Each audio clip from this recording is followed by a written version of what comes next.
আসসালামু আলাইকুম, সবাই কেমন আছেন? আশা করি সবাই অনেক ভালো আছেন। আপনাদের দয়ায় অনেক ভালো আছি। তো এটা আর কি একটা মাসের একটা ভিডিও বা সপ্তাহের একটা ভিডিও। তো আমি আর কি কিছু সপ্তাহ পরে পরে কিছু পাতালতা খেতে দিই। তো যেমন হলো পুঁইশাক পাতাগুলো আছে, নিম পাতা আছে, এগুলো কিছু ভিটামিনের কাজ করে। তো আজকে দিন পুঁইশাক পাতা, তো পুঁইশাক পাতা আর কি একটা খেতে থেকে আনছিলাম। তো উনি আর কি সব আর কি কাইটটা লাইছিল, তো আমি এগুলো আনছিলাম। তো বললি যে একটা ভিডিও করে নিই এটার, যারা খামারে আছে তারা আর কি খাওয়াইতে পারবো। তো এগুলো বাসায় আনার পরে আর কি সবগুলো বাছতেছিলাম, বাছার পরে এগুলো সব কুচি কুচি করে কাটতে নেব। তো একটা মেন ইম্পর্টেন্ট কথা হলো, যদি এগুলো আনেন তো আনাটা বড় কথা না, তো এগুলোর ভিতরে আবার কত সময় ওষুধ দেয় আর কি খেতে যারা গৃহস্থী করে ওরা ওষুধ দিতে পারে। তো এগুলো ধুয়ে নেবেন সবার চেয়ে ভালো। তো আমি কুচি কুচি করে কাটার পরে আবার ধুইছিলাম, সমস্যা নেই, দেখতে পারবেন। তো এই দেখতে পাচ্ছেন আমি কুচি কুচি করে সব কেটে নিয়েছিলাম। তো একটু আমার সবাই একটু সাপোর্ট করবেন, কেননা লাইক শেয়ার কমেন্ট করবেন সবাই একটু।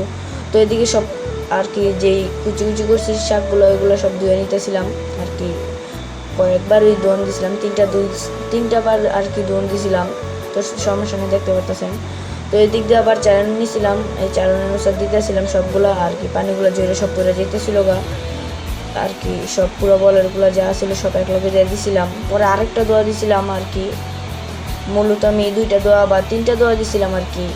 তিনটা দেওয়ার পরে পরে একটু পানিগুলো জড়াতে দিয়েছিলাম আর কি। পরে খামার নিয়েছিলাম, খামার নেওয়ার পর টেরিগুলো দিয়েছিলাম আর কি। দুইটা টেরি ছিল, দুইটা টেরির ভিতরে দিয়েছিলাম আর কি, কম করে আর কি, যাতে 2 চামচ করে। পরে আবার রাত্রেও দিয়েছিলাম যে কুচি কুচি শাকগুলো দিয়েছিলাম ও আর কি। এটির সাথে আবার আদার দিয়ে দিতেছিলাম যে তাড়াতাড়ি করে খাইয়ে ফেলে। তো এই দিক দিয়েই খাইতেছে আল্লাহর রহমতে ভালোই। তো আরও সামনে দেওয়ার চেষ্টা করুন। সবাই ভালো থাকবেন, সুস্থ থাকবেন। আসসালামু আলাইকুম।